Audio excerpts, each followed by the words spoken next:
Oh.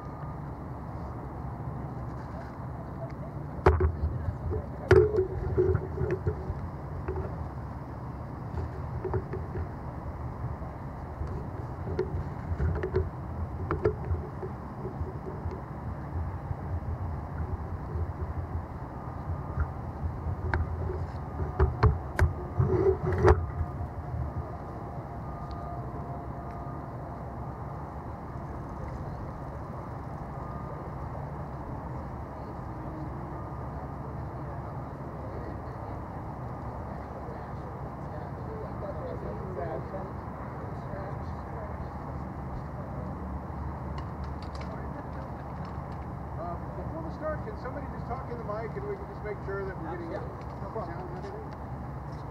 Thank you guys for all being here. We'll start in just a few minutes. Are you good with your sound now? Just give us another 45 seconds and we'll get started.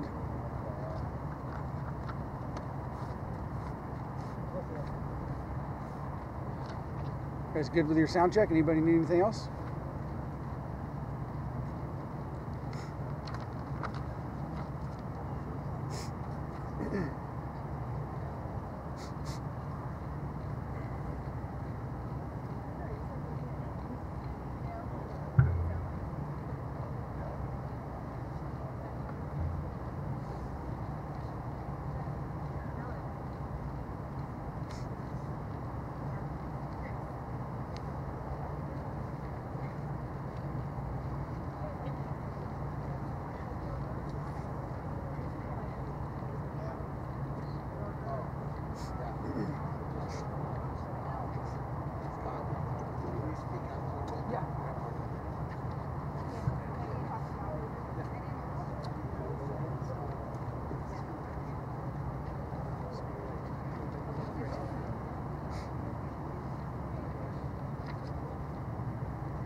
Right now.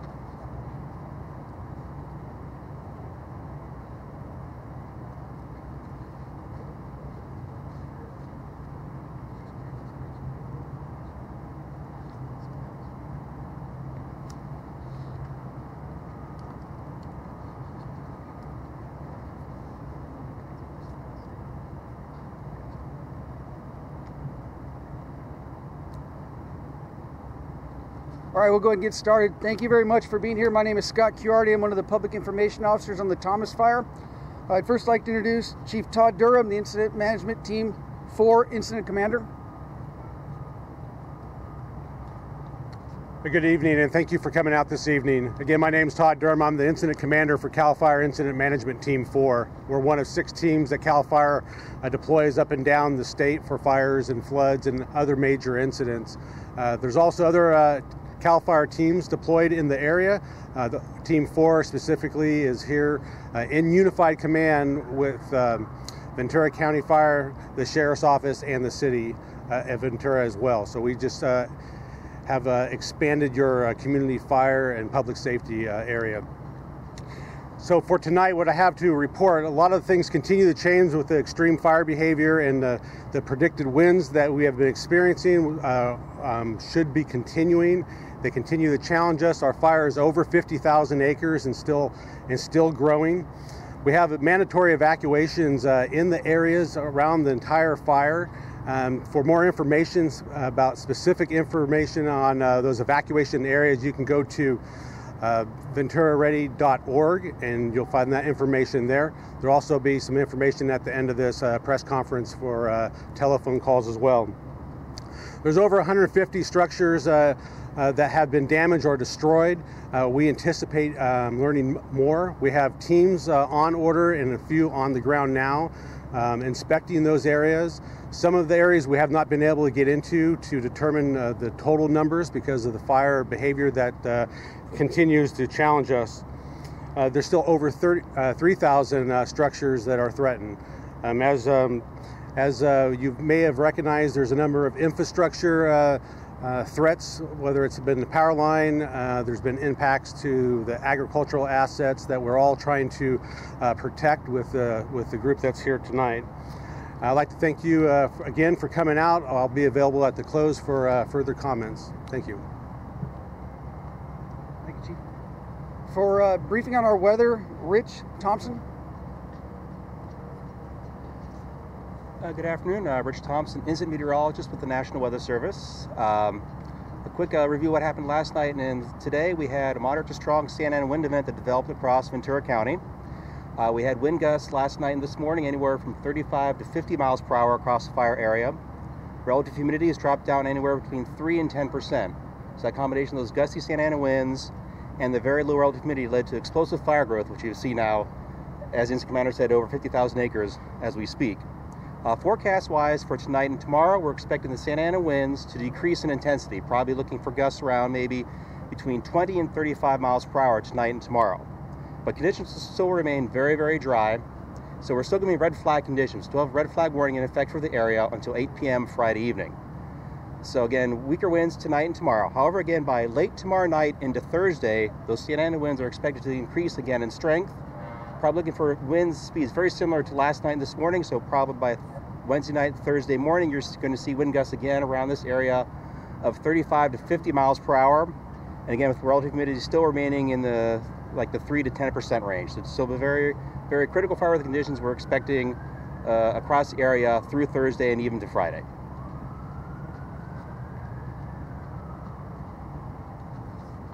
For information on fire behavior, Tim Chavez.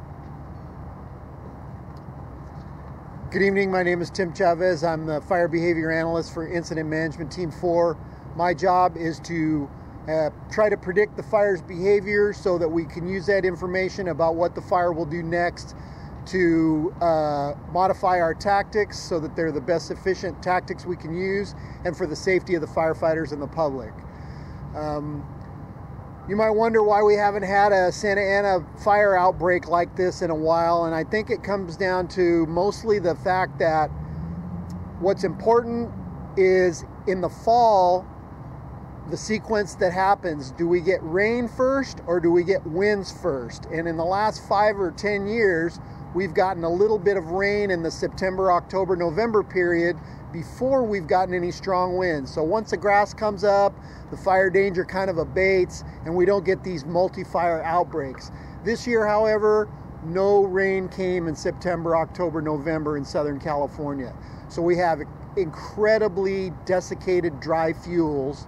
And then when we get a first couple of Santa Ana wind outbreaks, which are not that unusual in the fall, winter, and spring, that combined with the dry fuels results in what you see today. Thank you. I'd like to introduce our unit for the rest of our unified command. First will be Chief David Ndaya with Ventura City Fire Department. Good evening and thank you. On behalf of the City of Ventura, we would like to thank all the agencies and cooperators that have assisted this city over the last 24 hours in mitigating this out-of-control wildfire. We'd also like to thank our community. Our community made it possible for us to do our jobs.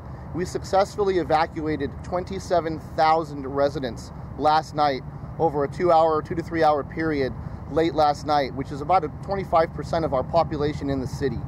They allowed us to do our jobs by heeding our warnings, listening to law enforcement, and we do appreciate that. And they made it so that we could do our job and try and tackle this fire to the best of our ability as a city fire department with the assistance of everyone standing behind me and many other cooperators. We would like to remind this community of www.vcalert.org. That is how you sign up to be notified about evacuating the way that these residents did last night. Again, that's vcalert.org, and we would like you to sign up for that so that we can reach you in times of crisis or disaster. And lastly, I want to reassure our community here in the city that we have been working diligently within all of our city departments in our emergency operations center to get the city back on its feet after this fire has blown through, and to make sure that we return to normal operations as soon as possible. Thank you.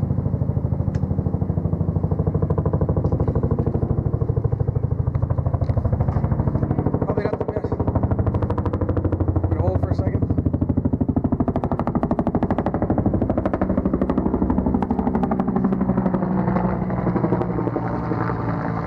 Probably not the best timing, but very good to hear.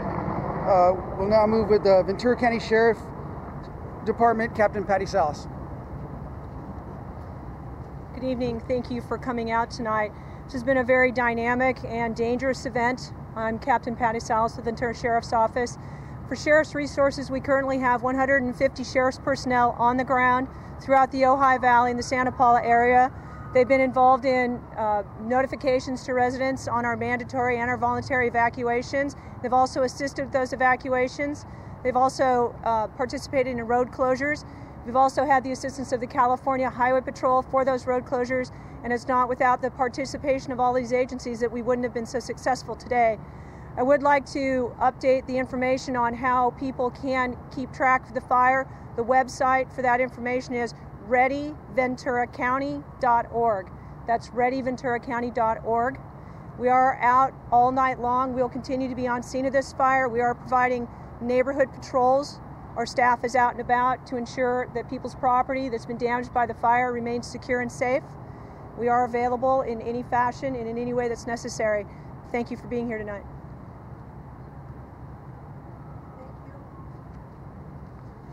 U.S. Forest Service, Los Padres Forest Chief Kurt Schwarm. And then to wrap this up, prior to questions, we'll go back to Chief Todd Durham, Incident Management Team 4IC. Thank you again, and I'd like to echo all the statements that were made earlier. The cooperation from the community has been outstanding. There's still more firefighting and public safety resources from around the state, both local, state, and federal resources that will continue to come into the area tonight and the days to come. So you'll see these incident bases expand in the next couple days, and we will continue these briefings. We want to do our very best to keep the public informed and to have the most up-to-date and validated information, try to work towards bringing our community, your community, back to some form of a normal state and to be resilient together. Again, thank you very much, and we'll be available for questions.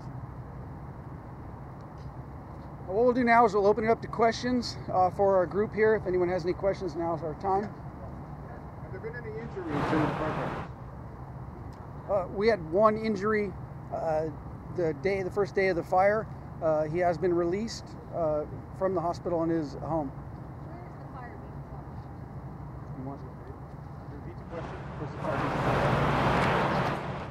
being The fire currently is being pushed here into town. It's moving in a westerly direction.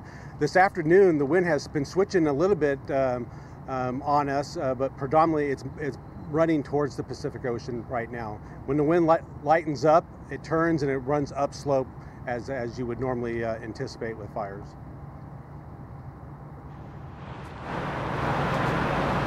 Anyone else? Are there any updated evacuation numbers?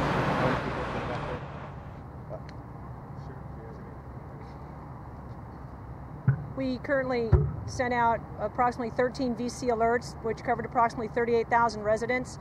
All of those have not necessarily left their homes, but they all have been notified. The exact numbers of people that have left, I don't have that available. Numbers of people here at the evacuation center, do you have that? We have several evacuation centers available. One is here at the Ventura Fairgrounds. There is also one at Nordhoff High School, and I can give you the rest of the information. I don't have it right out in front of me right now.